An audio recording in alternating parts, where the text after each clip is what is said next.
It's not always fun and games here on the Soccer OG. Sometimes we have to address stories that we wish were not out there and we were hoping we wouldn't have to talk about it. Certainly creates an uncomfortable conversation. Sometimes we've got to roll up our sleeves. Figuratively, I'm not going to do that now. It's a little chilly in here.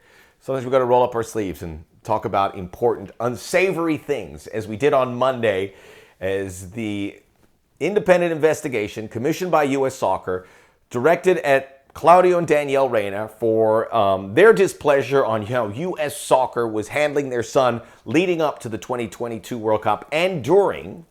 Those findings have come out and essentially cleared Gregg Berhalter, and we'll get into that.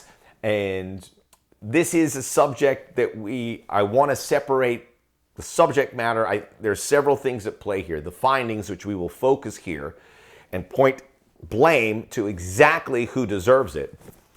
There is also the environment created by U.S. Soccer, which we can talk about later. I do not want to muddy the waters. I think it is counterproductive to do it here. Let's focus on the investigation.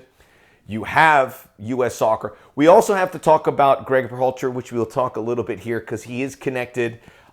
Everything. And the good news, if there is any, is that we finally ended this investigation. It was going on way too long. We were in the dark, wondering what was happening. U.S. Soccer, in essence, held hostage. We couldn't go about the business during a time where they are looking for a sporting director and a coach. And who knows what damage all of this has done with regards to filling those positions. People don't want to touch U.S. Soccer, it would appear, based on the reports we're hearing in the pursuit for sporting directors. And it's so disappointing as a fan because this is the biggest stretch for our sport ever. Getting towards a 2026 World Cup, they should be beating people back who want to take over as sporting director or coach. But here we are. So the good news, it's over. It's over, we can move forward. But let's focus on the investigation. We can look at U.S. Soccer and Gregg Berhalter and his future a little more thoroughly on different shows. There's way too much information here to try and go on here. I'll be on for an hour. Nobody wants that. But here on the Soccer OG, by the way, check out the Soccer OG podcast where all podcasts are available. We can be found where all podcasts are found indeed, and we'll have a very special guest, Sid Sixero, big soccer guy up in Canada. You thought U.S. Soccer had issues. Wait to hear what's going on in Canada. We share the misery. And please like and subscribe our videos here. Thanks for everyone who has tuned in. We will move forward. So the investigation is over.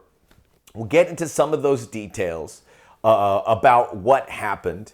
And we will talk about Gregg Berhalter a little bit and what he was able to do. Now, this kind of wipes the slate clean of him. And now we have the news that Gregg Berhalter is eligible to coach the U.S. again. That's one of the main news items to come out of here. Now, does that mean he does come back? I've heard from several people who've talked about it today, Jeff Carlisle and those close to the Soccer, Hercules Gomez. And I'll rein in here, and I don't think Gregg Berhalter should come back. It's going to create a very uncomfortable situation with regards to that player base. Everyone is watching this unfold. It's making everyone uncomfortable. You also have the Gio Reyna aspect. In no way is he going to get blacklisted or anything, but there's an uncomfortable situation there. And I guess at the end of the day, if you are Claudio Reyna, and I'm so disappointed, embarrassed for his participation in here. But if at the end of the day he wanted Gregg Berhalter out, I think he accomplished that with this because Gregg Berhalter might be some collateral damage along the way. That said, U.S. Soccer has an out. You had 4 years. Thank you. We're moving on. You don't have to bring up the investigation, nor do you want to. But I think you just go firm and say that.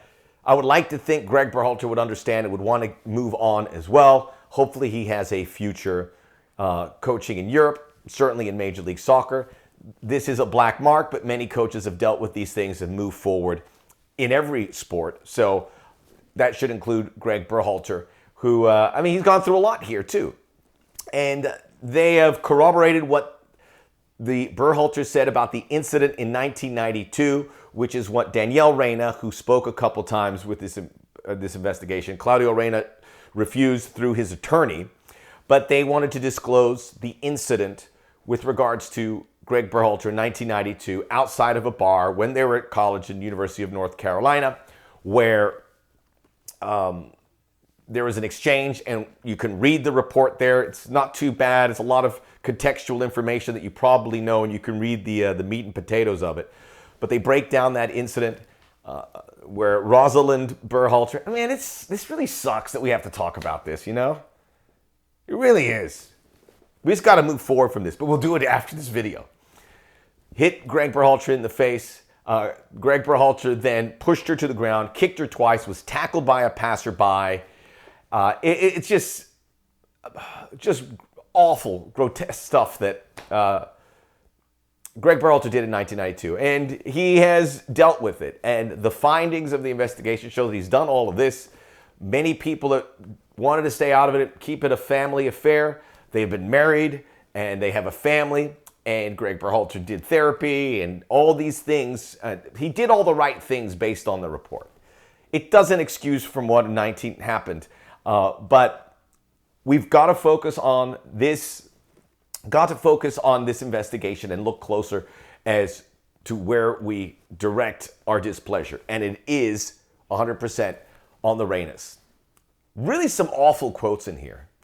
Danielle Reyna had this quote that was in the investigation. Once this tournament is over, I can make one phone call and give one interview, and his cool sneaker and bounce passes will be gone. It's a pretty good quote, by the way. But I mean, you talk about malice and vindictiveness inside that quote. They were unhappy with how they handled Gio. And look, there's a lot of things here. We know how the Reynas have suffered with the loss of one of their children. But none of this has an excuse. This is behavior that should never happen. And with U.S. Soccer and how it applies to us, should never happen moving forward. It is, you would hope this doesn't happen in the world. And it's a weird sport, and I'm sure it happens. But the fact that it was going on for 6 years, goes back to 2016. And now there is this record of Claudio Reyna. And I mean, he really should be the guy who pays for all of this. And I can't imagine him having a high profile situation anytime soon. In certainly U.S. Soccer, in any of the leagues, he was with Austin FC. Unhireable. I would like to think that there could be a second chance down the road, but not anytime soon. He's got to pay for this. This is just awful that you would do this and be a pain in the rear constantly. So Danielle said that. I mean, unfortunately for Claudio Reyna, it's one thing about trying to protect your son, but when you're doing an investigation, they're going to find stuff. And now Claudio, in the court of public opinion, is getting crushed, and rightfully so for some things that he said. One in particular, an email in 2018, he complained about a female referee in a game where Gio was playing, saying, this game is too important. Why are they here? There were folks within U.S. Soccer who described Claudio Reyna and the process of his emails, etc., and phone calls as inappropriate, bullying, and mean-spirited. I mean, this was pretty pointed towards Claudio Reyna. This was going on and on. I mean, just a pain. I mean, get lost. Nobody ever wants to deal with it. And, you know, they directed at Ernie Stewart. Again, they have access. The Reynas have access because they know Ernie Stewart. They know Brian McBride. They know all these folks. And I know everyone wants to scream, this is the dysfunction of U.S. Soccer. And I ask you to wait to deal with that. We're not going to fix anything right now. I hope U.S. Soccer are looking very closely at how they go about their things and break those familiar binds. I know screams of nepotism and familiarity. And I will say this, you know, nepotism is your child benefiting from your connections in U.S. Soccer. That's not Gio Reyna. Gio Reyna is one of our best talents. It's been a problem that his father was in that position. Normally, that wouldn't happen. I'm trying to think of other father-sons within U.S. Soccer. They are out there, but no one at this high profile. Gio Reyna is on here on his own accord. He is just a superior talent, and now that his parents have these relationships, it's a problem. But I can assure you that's not always going to be an issue because you don't have Gio Reynas out there of this quality. And that made things uncomfortable. And again, there's not much you can do about it. This is not the case to kind of say, oh, nepotism is amok, and most federations have familiar ties that bind. So many people who play together, whether it's Italy or England, etc. Not as close as U.S. Soccer, and I don't want to get sidetracked here, but that is something that we have to work on, but I don't think it really applies into this case because the extraordinary example that is Gio Reyna with his talent. He's not here because his father as a player. So Claudio Reyna now, all of this is coming out. Daniel Reyna, I mean, you go on a search on social media, they're both getting crushed, and they should be getting crushed. Gregg Berhalter, as I said, should not continue as U.S. Soccer. But, every time you mentioned the Reynas during this, someone wanted to pass blame on Gregg Berhalter. Or you mentioned the 1992 incident, which again was horrible. But it was a long time ago. And it's been resolved by the family.